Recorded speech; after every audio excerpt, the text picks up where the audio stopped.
Hi friends, welcome to my RKNT channel. நம்ம இப்போ எதை பற்றி பார்க்க போகிறோன்னா, ஞாபகம் மறதி ஆயிடுச்சு, அதுக்கு என்ன பண்ணுறது தாங்க பார்க்க போகிறோம். வாங்க வீடியோக்குள்ளே போகலாம்.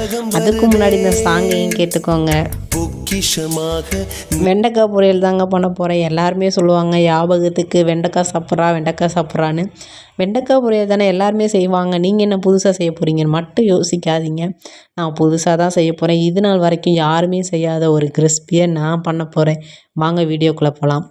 ஆயில் 100 ml ஊற்றிக்கோங்க. ஸ்லைஸ் பண்ண எல்லா வெண்டைக்காயும் இதில் போட்டு ஃப்ரை பண்ணி எடுத்து வச்சுக்கோங்க. அதுக்கப்புறம் என்ன செய்யலான்றதை வீடியோவில் பார்க்கலாம்.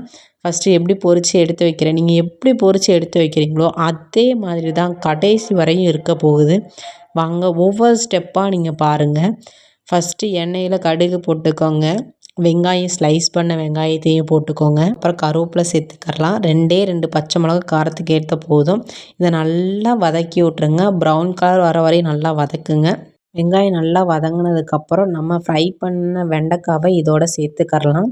ஆயில் எல்லாமே இதில் சேர்த்துருங்க. கொஞ்சம் ஒரு 5 நிமிட்ஸ் மூடி வச்சுருங்க. 5 நிமிட்ஸ்க்கு அப்புறம் ஓப்பன் பண்ணி பாருங்கள், கொஞ்சம் வதங்கியிருக்கும். இந்த ஸ்டேஜில் தேவையான அளவுக்கு உப்பு இருக்கான்னு ஃபஸ்ட்டு பார்த்துக்கோங்க. வெங்காயத்தில் ஆல்ரெடி நீங்கள் உப்பு போட்டிருப்பீங்க. இப்போ தேவையான அளவு உப்பு இருக்கான்னு நீங்கள் பார்த்துக்கோங்க. எல்லாருமே சொல்லுவாங்க ஒன்றோட ஒன்றா ஒட்டுது, எனக்கு வெண்டைக்காய் பொரிக்கவே தெரிய மாட்டுது, நிறைய பேர் சொல்லியிருக்காங்க. ஸோ அதுக்காக தான் இந்த வீடியோ. இதை பார்த்துட்டு நிறைய பேர் செய்யுங்க. செஞ்சு பார்த்துட்டு எனக்கு கமெண்ட் பண்ணுங்கள். தேவையான அளவு மசாலா மட்டும் சேர்த்துக்கோங்க. கொஞ்சோண்டு மஞ்சத்தூள் போட்டுக்கோங்க, கொஞ்சம் சில்லித்தூள், அவ்வளோதாங்க. வேறு எதுவுமே சேர்க்காதீங்க. சில பேர்லாம் தண்ணி ஊற்றி வதக்குவாங்க, அதெல்லாம் நல்லாவே இருக்காது.